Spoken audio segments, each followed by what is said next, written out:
All right, well, I now see 11:01 on my clock, so we'll get started. Good morning, everyone. My name's Tom Patterson. I'm with the customer success team here.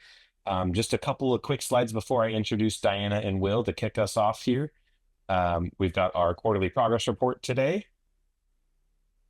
For our agenda today, we've got a couple announcements. We're going to dive into the progress report, talk about our roadmap and some of our support options that we're rolling out. And then we will have Q&A. Once again, this is through the webinar in Zoom this time, so we have the Q&A available. At least it should be. If it's not, let me know. And next slide, please. A few things to note. So everyone's muted upon entry. I don't believe you have the option to unmute this time, so please remain muted. And if you have a question, submit it in that Q&A through Zoom. We're going to do our best to answer all these questions during the webinar, but if I'm unable to type out an answer, we will be doing Q&A at the end, and that's where Diane and Will can help out to answer any questions that I'm unable to answer. This And we webinar did is, have, oh, sorry, go ahead. this webinar is also being recorded because we do have some folks that said they'd like to join, but they can't. So we will be sending out this recording after the fact as well. And I was just going to add to that we do have two questions that came in advance. One was addressed offline, because it was kind of a more specific one, and one we will be covering in the LHAT updates about the PPE module. Great. And I think with that, I'm going to kick it over to Diana Cox to take it away. All right, welcome everybody. My name is Diana Cox. I'm the Director of Business Development. I'm here with Will Alexi. I am the Chief of Staff here for Risk and Safety. All right, and we're going to start with a few announcements. Thank you everyone for joining us today. All right, so the purpose of this webinar, and for those who maybe didn't join the last one, was that we recognize that there is a need for improved communications. So we have a couple different avenues in which we're trying to up our communications and provide information, and that's through progress reports in the email, individual campus check-ins with the directors and the staff there, and your customer support on location person as well, account manager, sorry. And then also we have a new RSS community that we've launched. These are all part of our efforts to improve our communication and get you more information in a timely manner. We know, so each quarter we plan to kind of have a standard set of information that we will be providing. So timelines for legacy applications transitioning to the platform, any new initiatives that we can share with you that support you in your programs that maybe aren't specifically platform or application based, but are supportive. And then any new, which is no code solutions, so no development required, that does not impact the roadmap. Solutions that other locations have built that would be available to you. All right, and now I'm going to hop into some progress report information here. So I think the big one is, of course, legacy systems going into the platform. You've been hearing about that for probably a few years now. We know the upgrade is a big step, and there have been voiced concerns about, what's that going to look like? Is this going to be a big, everything happening at once? And the answer to that is no. We are going to approach it very carefully. We want to make this transition as smooth and pain-free as possible. Every change will be supported by rollout planning, training, validation to protect your data, your workflows. So it's not like you're just going to have a date and cut over. We're going to involve you in that process. And we'll work individually with each location as well to determine what the best time is for transitioning and work with you and your folks to get to that new upgraded solution, because there will be benefits in the upgraded solution, and Will's going to speak a little bit about that too.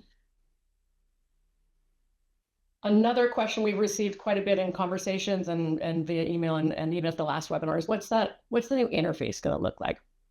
If you're using multiple applications now, you know there's kind of a couple different look and feels going on. The idea is that we're going to get everybody into one clean, modern, and clutter-free interface. You can see on the slide here, that's an example.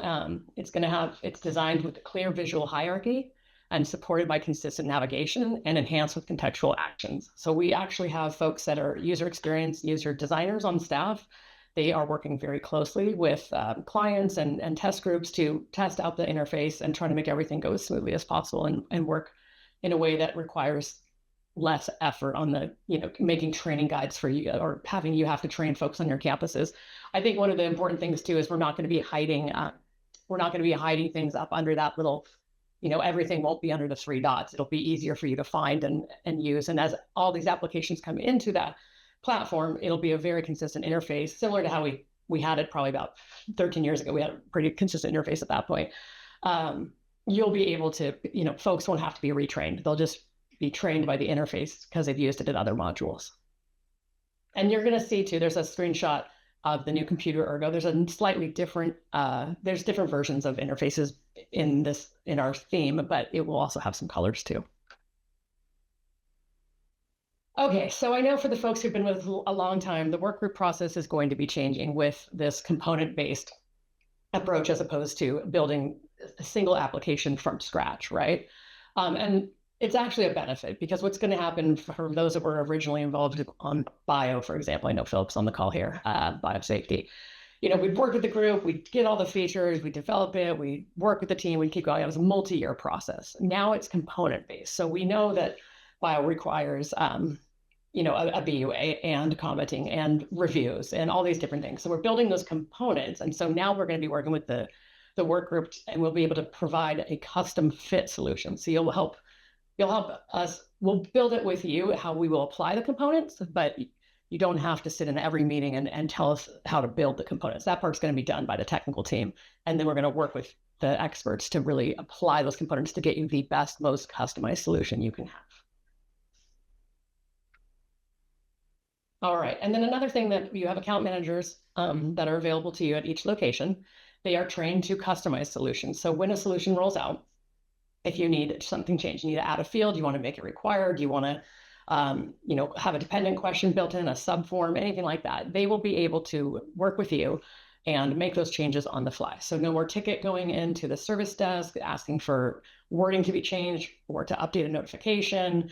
You know, this will be able to be done with your account manager. And again, the idea, what we've heard from you over the years is you want things to go faster. We get that. So this is one way that we are helping to make those changes quicker and easier, and also not kind of bog down the development teams with that work so they can work towards getting these components out.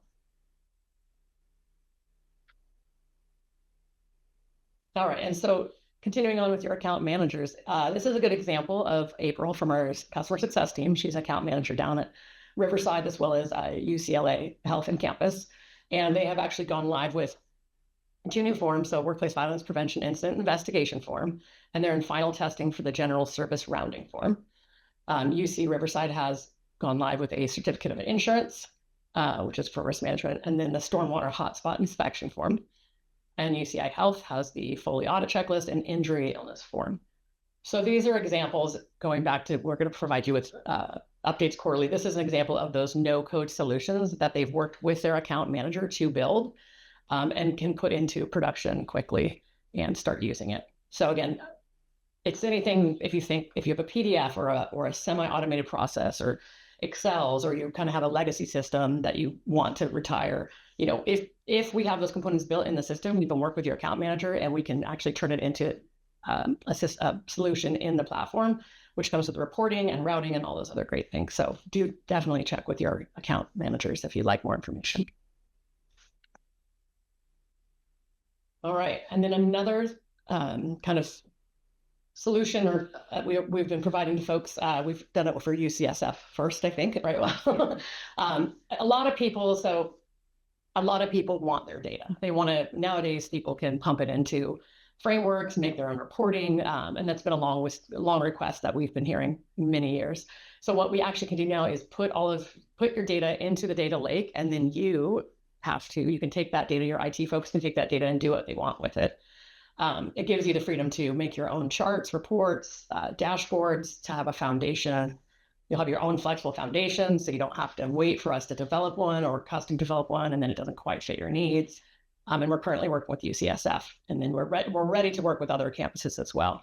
Right now, the data that's being pulled in is inspect and profile data only. We are working to get chemicals data in there, but for now, that's the data set that we're working with. So if anyone's interested in being able to use the data from inspect or profile in your own kind of custom Tableau or BI framework, whatever you might want, let us know. Yeah, and data for anything that's already the platform is also available. That's right. We are hoping to have chemicals ready very soon. I know a few other campuses have requested this, and we just we need to get in contact with them to work through sort of the data security portion of it. But we've got the technical solutions there, so we can get this running for just about anybody who's interested pretty quickly. So is it safe to say when we move to LHAT that their data would Yep. already be so anything new all of that sort of stuff will automatically go into that lake. Cool. All right, I'm going to turn it over to Will, and he's going to go over the roadmap. Right. So I know a lot of people are probably interested in the roadmap, and so and again, this is part of that being very much more transparent about how things are moving. You'll see that some things have shifted, and we'll talk about why that happened and what else is kind of coming. So, uh, Ergo self-assessment and evaluation and monitor are both rolling out at the end of this month. And so starting in January, we're hoping to start working with the different campuses on what that rollout plan looks like. So again, I think we mentioned last time, but for those who weren't here, when you see the names here in this roadmap, this is technically done. So we've developed it, it's tested, it's been tested with users, user experience has been verified. And then once it's released, then it's ready for our customer success team as well as the people on our development team to start migrating the data and working with the campuses to get those implemented, get the training going, those sorts of things. As you'll see here, we were hoping to have lab hazard assessment done this quarter. That is pushing into next quarter. And I'll talk a little bit about why that happened. And then you'll notice the mobile app was moved into next, but that technically actually will be going, it'll be going next quarter, but it'll be going very early in January, and that's to support Ergo, but we have some other information about mobile app coming at the later in the slide as well. And so last time we showed you a chart similar to this. We did have more stars in the last one, but we found that that might be a little bit confusing. So we did remove stars from all of the columns, and now the stars are sort of indicating what is done or feature complete. And so you'll notice across Ergo self-assessment, we have about 5 new things that are feature complete. And so really the only things we're kind of working on is, like I said, the mobile app, which is in the last stages of testing right now, and we'll be deploying in early January. And then commenting is still kind of last piece that we're working on there to get that fully completed and get that out by the end of the month. But we're doing we're more or less in testing phases right now. And as we mentioned before, the reason for this visual is to help you understand not only are the features, but how do those features apply to the different solutions that we're migrating from our legacy applications into the platform. And so you'll notice something like outcomes is completed now for Ergo, feature complete. And so all of the work that's been put into outcomes for Ergo, and we'll kind of show what that looks like in a little bit, that is also work that's being put towards things like LHAT and unit risk assessment and procedures. The outcomes, as you'll notice at the beginning, like form is done for everything, even if it's not necessarily deployed yet. Same with workflow, layout engine. The reason outcomes didn't turn green all the way down once it was finished for Ergo is because outcomes are a little bit different for each application. But the majority of the technical work is done, and now it's going to be working with users, making sure that it works the way they need to for that solution that we're working on next. And so this is a longer kind of, we had to break the slide into 2. As you can see, I know a lot of people are interested in chemicals. And again, chemicals are our most complex solution. And so some of those pieces are done, other pieces are in progress, and then there are other features that are pending. All right, so this is our current platform features, and this includes things that we have migrated from our legacy systems, as well as other enhancements that we've made throughout.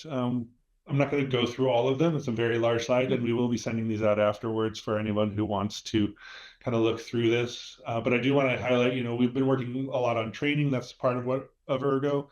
There'll be a much better training environment and training experience. And then our Data Explorer that we spent some time working on is going to be a tool that will allow us to easily import your data from the old systems into the new systems, as well as help bring in other data as needed. And we will be providing these slides. Yep, absolutely. All right, so for LHAT specifically, a few things did move from up next in progress, obviously. And I know that, like I said, that we know that this one did push into next quarter. And that's because there is a lot of working pieces. A lot of these pieces are being completed as we do Ergo, but we wanted to kind of move things along. So groups is one of the major pieces of components of it. And then inventory, I know, is one of the most important ones for people. That's the PPE inventory portion of LHAT. That's very important. And we do have some really good solutions there. I'll go over in a few minutes some of the enhancements to some of these components. And that's kind of an explanation of what's coming and what's in progress now, but groups, inventory, exploration, and then integration is actually specific to Bopper at UC Berkeley, and so that'll be coming up next, and that'll be the piece that we're figuring out with them. All right, so as I said, what shifted? LHAT, Lab Hazard Assessment Tool shifted. That was moved into next quarter. And then other things that we were hoping to have done either this quarter or coming up next quarter have shifted as well. Drones has shifted into future development.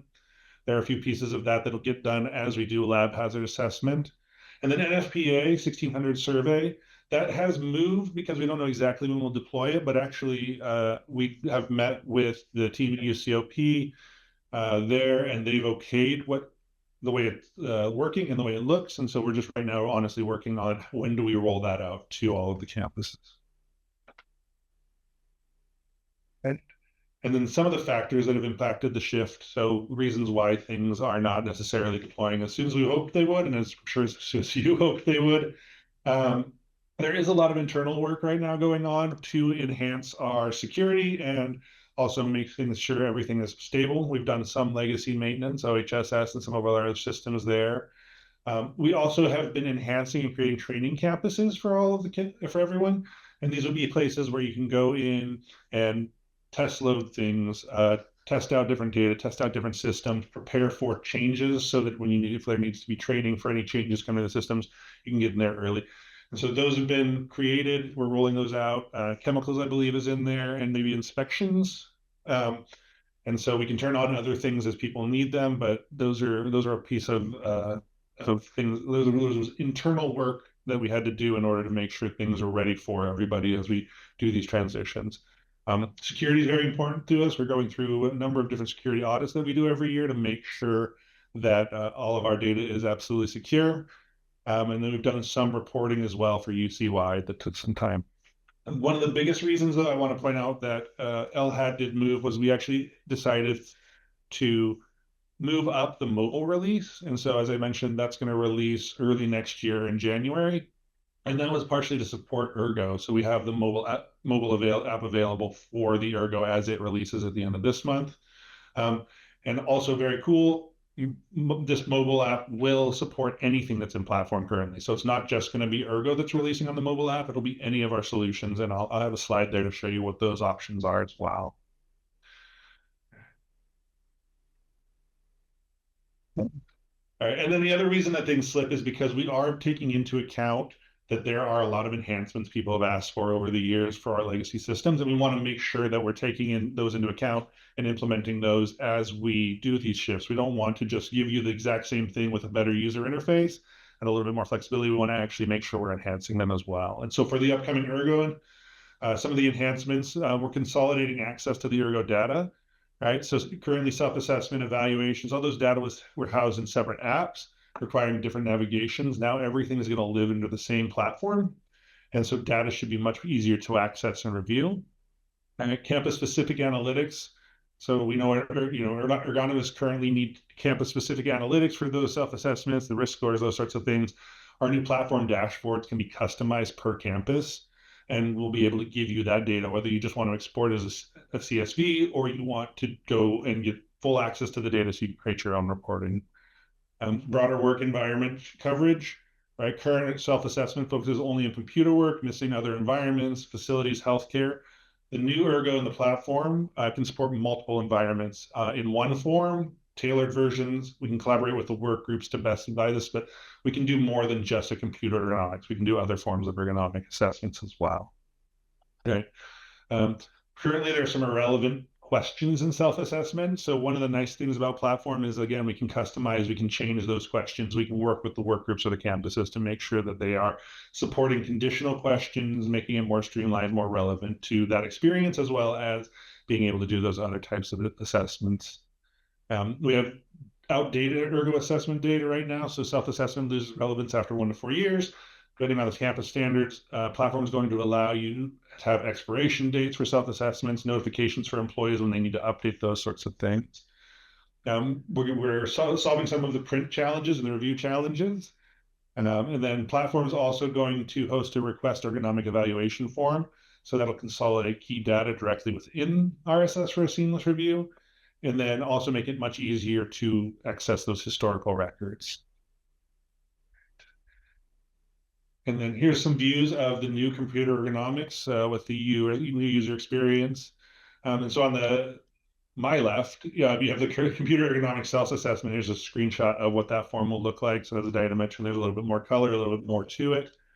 And that's just a view, but if anyone wants to get a better look at what these look like, they can reach out to us in their account manager, and we can work through giving them demos or showing them those things.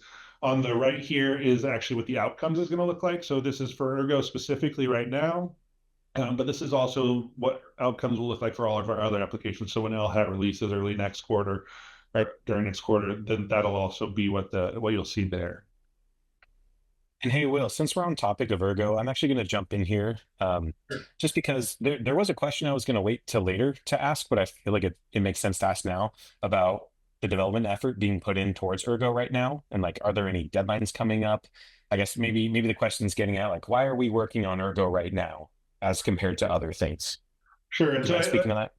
Yeah, I don't mind speaking to that at all. So one of the reasons that Ergo is done now, and it feels like we're working on Ergo but not LHAT or chemicals, is kind of going back to those components. As we build the components, some things just naturally finish. And so all of the components that go into make Ergo work are the same components that make LHAT and chemicals work. And so by working towards all of those, Ergo is just the first one that's complete because it had similar pieces, but less pieces that needed to be done in order to be able to deploy. So similarly, like I think I mentioned before with chemicals, it seems like, oh, we're putting chemicals off till the end and we're not working on till the end. We're actually working on pieces of chemicals. Inventory is a huge piece of chemicals. And as we build inventory to meet the PPE needs for LHAT, that inventory is also going to be reusable for chemicals, which is a big piece of chemicals. And so we aren't necessarily working on Ergo and not LHAT or chemicals. We're actually working on all of them. Ergo just happens to be the ones that need all those same pieces. Ergo happens to be the one that it finishes first. Yeah, and it does overlap with the EH&S audience too, as well. So that's why we're sharing it here, because it's happening next. Yep. Great, thank you. Absolutely. And so some of the upcoming LHAT enhancements that we are working on as we're developing that, we're working on improved ability for PIs, lab managers, and EH&S admin to add and manage their lab members within the system. So everything will be within that system. Before, it addresses the current limitations where changes to roles or permission were done through our separate profile system. Now everything will be done in the same place to make it a lot easier. There's also a lot more flexibility and granularity in roles as we work through the new platform. And so, we can customize roles in there as well, which were things that we would take a lot of development time in the past. We're managing templates in a different way with the new enhancements. So LHAT will support customized templates for campus, replacing the single hard-coded version used in the past. So account managers can quickly create or edit those templates. You can work with your account managers to kind of customize and improve the LHAT template for your campus. And this eliminates the needs for the developers or getting together with multi-campus coordination to make a change that would affect everybody. That's just giving each location more flexibility and control over their assessments. We're doing more customized own automated notifications with LHAT. The content, the timing, the frequency can be tailored to your needs. And your account managers can quickly update messaging, ensure communications align with your policies and your workflow needs. And then also personalized dashboards. Again, with all of our applications that are going to be on the platform, we're going to have personalized dashboards that you can go in, build, and tailor to exactly the data you need to see. And again, once LHAT is live, all that data is in there. We'll also have that accessible through our data lake if you want to access that data and build your own reporting. So new EH&S solutions built in the program. So as some of these are probably already mentioned, but we've got the incident report for ECR, the activities with minors, youth camp registration, the computer ergonomics obviously is coming very soon. Although I know UCI has been using the version of it. The workplace biting prevention plan, laser use authorization, shop safety, defensive driving, and then accidents for student visitors investigation. These are all different things that the individualized emergency evacuation plans are all things that have been built within the platform. And then, Yep. yeah, one more. Yep. I'm not going to go through all of them. And then, as I mentioned, the mobile app is coming in early January. And as I said, we prioritized that to make sure it was ready for when we went with Ergo. But on top of that, anything that's currently in the platform will be available in the mobile app. And then anything that comes up next, so when LHAT releases, that will also become almost immediately available in the mobile app. We will have iOS out in January. We're expecting Android to be following, so probably by early February. We just want to make sure the testing for them is a little bit different, and we want to make sure that we're testing fully for Android just the same way we did for iOS, which is our larger user base. I'm not going to go through all of these, and some of these are overlapping with other things you've seen, but there's a lot of solutions there that all you have to do is work with your account manager once this is out, and they'll be available to you to use in the app on your phone or tablet or what other mobile device you have. One of the key features of using it on the mobile device through the mobile app rather than using it through the website or on your computer is the ability to take photos and have those immediately attach in without having to do any extra work. And then as we're working through the mobile app, we're finding other ways to enhance the experience by using a mobile application. So Tom, it's a little timely because I know there is a question that says, is there an accessible repository to see all the no-code solutions developed across the system? That's in this presentation. It's sort of the list. It's here, but it's also in some other sections. But it's a great idea. Where can we put this information where people can see what they are and then request if we can put them in their test campus to test it out and things like that. So noted, we don't have a repository right now, but we could create something. Absolutely. Great. Thank you. Okay. So again, we're looking for folks that are interested in testing out the exposure monitoring tool that we have. So this would be the monitor replacement. And for those who've been here a very long time, the HACM, it's not a horrible acronym, but, and again, it's a form that we use to track those monitor results. And so we're looking for folks, and that should be ready for some testing around January. All right. And then just a little bit more about some support. So just reiterating that you have an account manager that's dedicated to each of the UCs and the national labs and the health centers, campuses, all that. So these are the folks there. That's their emails. We did take off their cell phones. So if you were calling their work cell phone, they don't have those anymore, but feel free to reach out to them and they can tell you the best way to communicate. And another thing that we have is the RSS community. So this is a place where you can sign in, use your single sign-on. And the instructions how to get there, I think, are in the newsletter or the update. But yeah, you can go in there, you can ask questions, you can search what other people have put in there. Just think of it as a regular kind of forum for users to go in and find information without having to necessarily go to the service desk, or you can just go in here and search. You can see the next webinar, you can sign up for user experience testing, all these different things through the community. So I do encourage everybody to go over there and sign in and get your account set up. And then Tom, I'm going to give this one over. I'll just talk pretty quickly about this slide here. So we currently have the risksandsafety.com/training site, where it's a page on our website where we post all of our updated tutorials, some newly updated tutorials and guides that we've created so far the last quarter, an updated LHAT admin tutorial, a chemicals browse inventory for that new feature that went out, and then the pesticides roles and the handler guides that we just put together, as well as a guide talking about elections and how they're used and what you can do with them. Those have been put up in the last quarter. And then similar to this page, Will mentioned earlier that we have what we're calling a new training campus. So think of that as like a testing sandbox where you can log in, you can try some stuff out and not actually put it in your live environment. That is training.risksandsafety.com. It does look exactly like the live environment, but it says training up in the top corner instead of your campus name.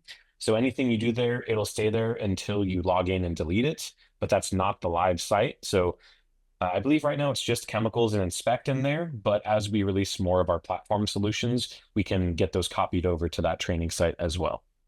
And I'm actually going to put this into the chat in case you want to try logging in.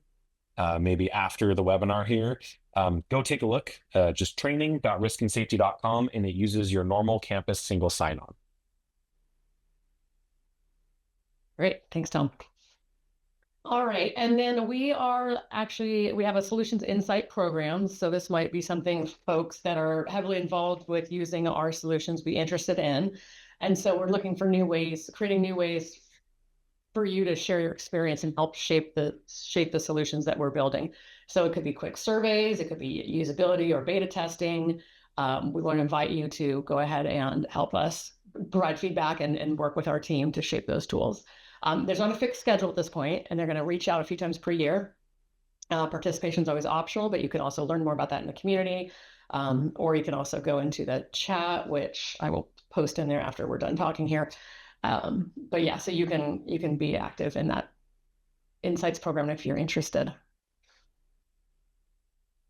Okay, and then the next webinar, again, we're doing them quarterly, mid-March. Feedback topics welcome.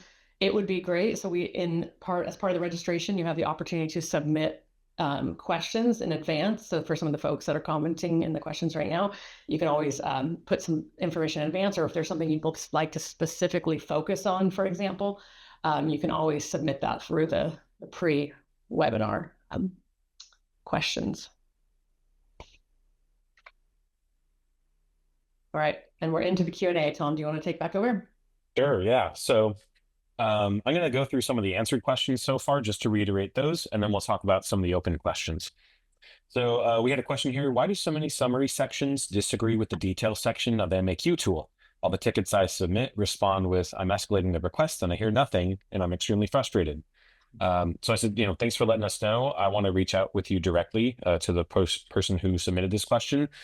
Because we need to know that. And so we can bring that up with our service desk manager, as well as the folks working on the tickets. So thanks for bringing that to our attention. If that does happen in the future, once again, please let your customer success rep know on the CST team. That way we can escalate that as needed. Another question that I typed out an answer to. So when will this improved communication be rolled out? RSS rolled out verified chemical records in the chemical inventory app, but nobody was made aware, and we were all just surprised to see this verified badge. It was showing up. So I had mentioned, like, our goal is to start now with these webinars, with everything we're doing for improved communication. And then I wanted to say, our customer success team, we should be on top of these things and let you know. That was something I think that actually kind of slipped through, that we weren't quite as prepared to share on. So apologies on that. Diana or Will, do you have anything to add to that as well? Just to give you a chance here. Yeah, I know that we're trying to use those Gainsight guides as well. So when new features come out, and we have the ability to scope the guides, they're just user guides that come up in our app, the in-app guides. We have the ability to scope it to roles and to programs. And so that is something that we are working towards, making sure that we're improving in communication and when something new comes out and what it means too. There is a lot of enhancements right now in our chemical system, especially around the chemical records and how we're verifying those. And so some of those changes are coming out kind of rapidly, but we definitely can make sure to send out better communication around those. I know we are trying to send out more newsletters as well as more updates. And I think communities is another place where some of that information is pretty easily found. If you were to log in there and ask that question, someone could answer really quickly in switch seconds. Thank you. The next question I answered. So recently somewhere I saw a tool for field safety plans. Since pesticide exposure prevention training is a huge topic, especially at UC Davis, does or will the field safety plan tool include content specific to steps necessary for ensuring Department of Pesticide Regulation compliance? And I had mentioned, so we can work with your campus to add questions related to those specific pesticide regulation compliance. And that's exactly the advantage of these flexible forms, is that we can easily add questions as needed, and maybe they're only specific to your campus and not to any other campus. With these new platform forms, we are able to do that. So yes, we can do that. And then we had the question kind of about why so much effort was being put towards Ergo, and Will had kind of spoke to that live, as well as the question about an accessible repository for all the no-code solutions developed. We're not quite there yet, but I think we're hoping to do that, as Diana mentioned earlier. Did you get the lockout tagout one? I did. We're going to get to those here as an open question. So, because I saved that. So, there was a question from Becky asking, what is the injury illness form at UC Irvine? And also that she's interested in the JHA. I think we had mentioned that previously on the slide. Do we want to pull that up? No, I mean, I can talk to the JHA. I will be fully honest that I cannot speak too in depth about the injury and illness form at UCI, but for JHA, we're still working with the work group on content for that. So technically, I believe we're pretty close to being able to get that to the campuses. But the main issue right now is making sure we have the right content in there. So as soon as we have that content, we'll be working on that one. Okay. And I'm also going to mention, we'll find out about that UCI form and follow up with Becky on that. Yeah. And on the JHA too, if you have your own current job hazard analysis that you want us to convert into the platform, we can do that as well. Yeah. Great. Your folks ready. So the next question here, will the updated lockout tagout app auto-populate information from the current hazardous energy control procedures already created and made ready for use? And that should be from the procedures tool, is my inference there. Will or Diana, do you want to maybe tackle that one? It feels like something that we should be able to configure, and I would assume we would also want those procedures to be in the platform already, correct? Yeah, it sounds like if I'm doing the same thing here, they already both exist in platform, and then so when we migrate them over, would there be a connection between the two? Because by saying ready for use, they're saying it's published in our current procedures, right? Tom, is that your understanding too? Yes, that's correct. Yeah, so that is, a great suggestion. I think we can talk to the product team and see where that's at or how that could be done. I'm not in the weeds as much on the procedures one. So. Yeah, and I will say one of the major discussions we're having as we're talking about these enhancements is integration. I know a lot of people are interested in that, and I mentioned in Ergo as well as LHAT enhancements, some of that is more integration. We don't have to go to different applications like our portfolio or profile, thank you, to do some of the work. Now it can all be done in the same place. And so we are working really hard on making sure integrations are set up as we're migrating things into the platform, just to make that user experience much more streamlined for people. Or pulling data if you've already entered it in one place, right? Pulling it from that form, which is the same, and populating it somewhere else. And that is something that our product team is working on, how they make sure that those pieces are there. Yeah, we know there's a lot of overlap sometimes between LHAT and OHSS, or so making it so the user doesn't have to keep re-entering the same information over and over. Is it safe to say then, if you have ideas for integration, to reach out to us, because maybe it's something we haven't considered yet? Definitely. Yeah, I think that'd be great. We are always open to feedback and looking for ways to make the solutions that we're building work better for our clients, for sure. Great. Okay, so this question says, I'd love to know what platforms listeners on this call are interested in. What platforms have the largest reach, and where should RSS be focusing their attention? Because I feel like RSS is a small slice when compared to LHAT or chemicals. They also followed up. Yeah, I meant Ergo. Yeah, I feel like Ergo is a small slice. Yeah, I mentioned that earlier, that it isn't necessarily that we focused on Ergo over some of we know that LHAT, chemicals, and SPECT are some of our most used, biggest, most complex systems that are out there. And as I mentioned, we didn't necessarily prioritize Ergo over those. It just happens to be that Ergo completes as we're working towards all of those.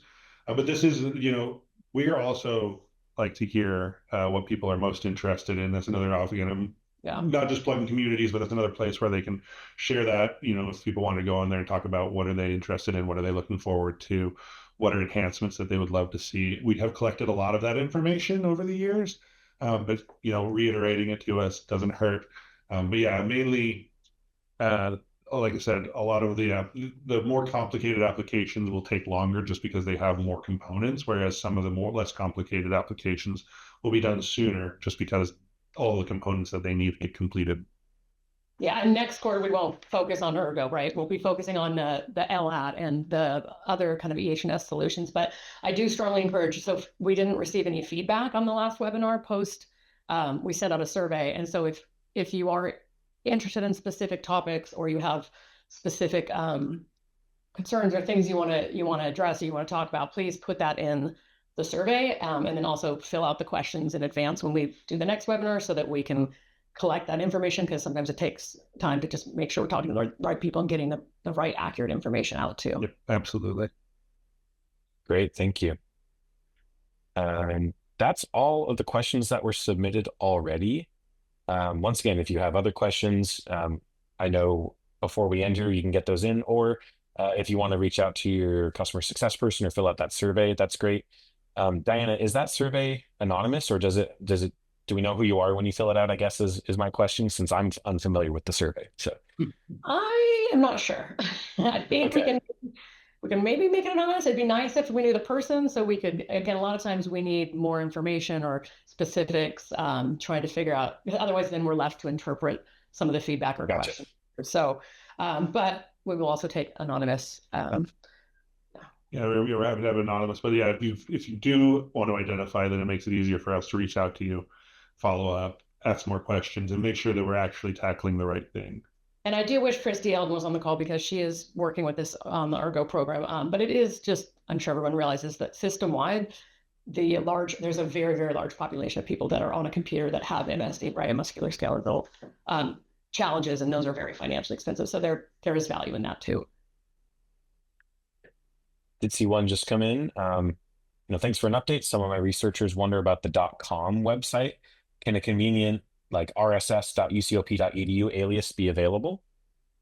Victor, I have put that question to our operations team, and I will follow up with you. I think we have to purchase the alias, right? There's a cost to getting URLs and whatnot, but we are looking into it. So when we talked last, I did put that request in, and I will follow up.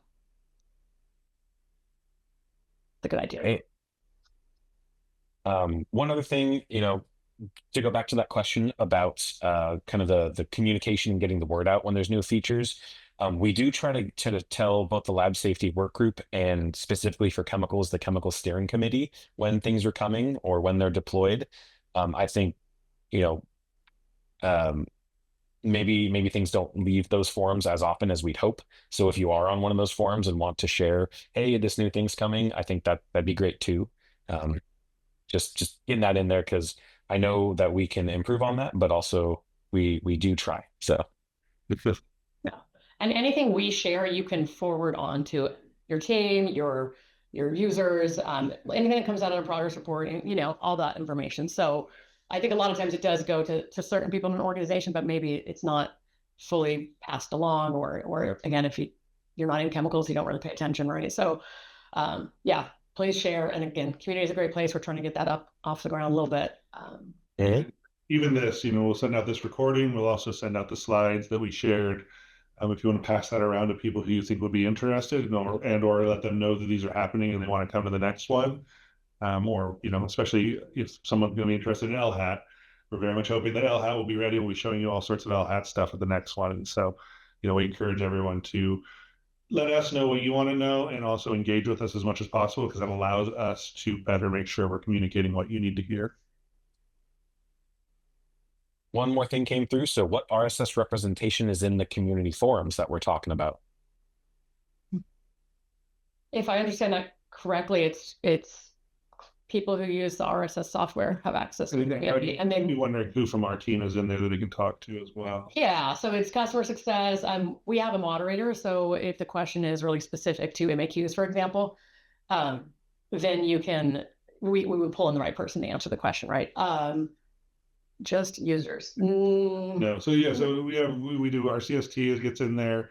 Our moderator, our staff, then we can pull in if we see questions in there or conversations in there that would be a benefit from a specific person from our team joining in, we can pull them in there. And it's not just user to user. Sorry, we have subject matter experts and service desk and folks that can also answer, or we'll pull in product if it's a roadmap question.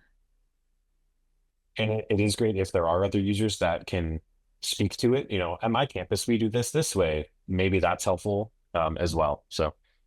Yeah, that's more the intent. We're hoping to build, kind of that user community where you may have a question about, maybe not specifically about the software, but how you implemented it or how you handle certain things. So that's another opportunity there to learn from your peers.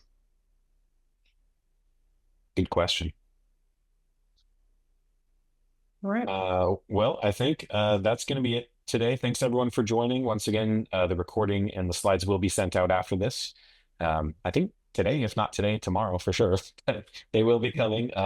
And once again, for folks that registered and weren't able to make it, we're sharing with them as well. So thanks again for your time, everyone. We appreciate it. And please reach out for any further questions or comments.